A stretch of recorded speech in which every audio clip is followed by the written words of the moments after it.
नमस्कार दोस्तों, आप सबका स्वागत है चावला एजुकेशन ऐप पर। मेरा नाम है अशोक चावला। और दोस्तों, आज हम जिस लेसन प्लान के बारे में चर्चा करने वाले हैं वो है पवनों के प्रकार। ये दोस्तों विज्ञान की एक पाठ्य योजना है जिसमें पवनों के प्रकार विशेष प्रकरण पर हम वार्तालाप करेंगे।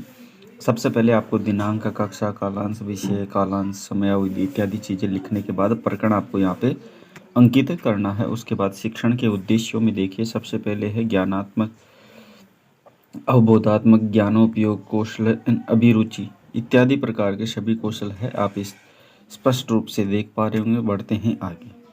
कहीं कोई समस्या है तो आप पूछ सकते हैं। अभिवृत्त्यात्मक है 8वां। उसके बाद सहायक सामग्री की अगर बात करें तो कक्षा उपयोगी उपकरण में श्यामपट्ट है, चौक, डस्टर, चार्ट इत्यादि है। पूर्व ज्ञान, विद्यार्थी पवनों के बारे में सामान्य जानकारी रखते हैं। बढ़ते हैं आगे। अब प्रस्तावना के प्रश्न देखिए। पहला प्रश्न, हमारे चारों ओर उपस्थित आवरण क्या कहलाता है? तो वायुमंडल। वायुमंडल के प्रमुख तत्व कौन कौन से हैं? तो तापमान, वायु दाब इत्यादि। उच्च दाब, उच्च वायु दाब क्षेत्र में वायु किस ओर जाती है? तो निम्न वायु दाब की क्षेत्र की ओर जाती है। उच्च दाब से निम्न दाब की क्षेत्र वायु की गति क्या कहलाती है? तो पवन कहलाती है। पवनों के बारे में आप क्या जानते हैं?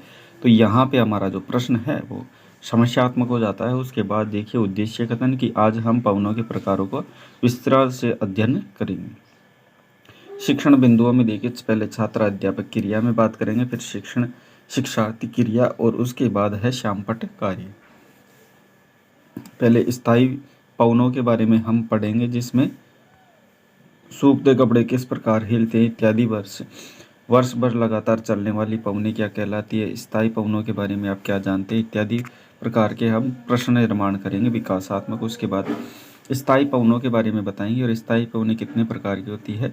3 प्रकार की होती है इत्यादि प्रकार से हम विवरण देंगे। बढ़ते हैं आगे। विकासात्मक प्रश्न हमारा दूसरे बिंदु है, सामयिक पवनी कौन सी होती है? तो जो समय पर ही, समय अंतराल ही बहती है। तो सड़क पर पड़ी पत्तियों को कौन उड़ाता है? तो पवने इत्यादि प्रकार की। ये देखिए, वर्ष भर लगातार चलने वाली पवने क्या कहलाती है? तो स्थायी पवने। ऋतुओं के दिशाओं बदलने वाली पवने कौन सी है? तो निरुत्तर बत्ते हो जाएंगे, क्योंकि इसमें बच्चे सभी रूप से प्रकार से उत्तर नहीं जानते। यहाँ पे छात्र अध्यापक कथन में छात्र अध्यापक विस्तार रूप से इन पवनों के बारे में चर्चा करेगा और उसके बाद इनमें से कुछ बोध प्रश्न पूछे जाएंगे।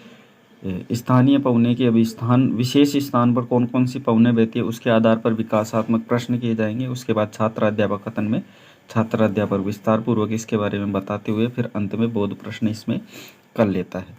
बढ़ते हैं आगे। मूल्यांकन के प्रश्न यहाँ पे देख पा रहे होंगे, सभी प्रकार के, जैसे अवैध वाले हैं, सत्य असत्य इत्यादि वगैरह। और अंत में हमारा जो गृह कार्य है, इसमें विभिन्न पवनों प्रकार के पवनों के बारे में विस्तार से बताइए कहते हुए छात्र अध्यापक गृह कार्य रखता है।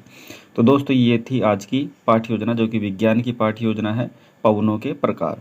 तो यहाँ होती है समाप्त। ऐसे ही वीडियो पाने के लिए हमारे चैनल को जरूर सब्सक्राइब करें। बाकी वीडियो अच्छा लगे तो लाइक करें। धन्यवाद।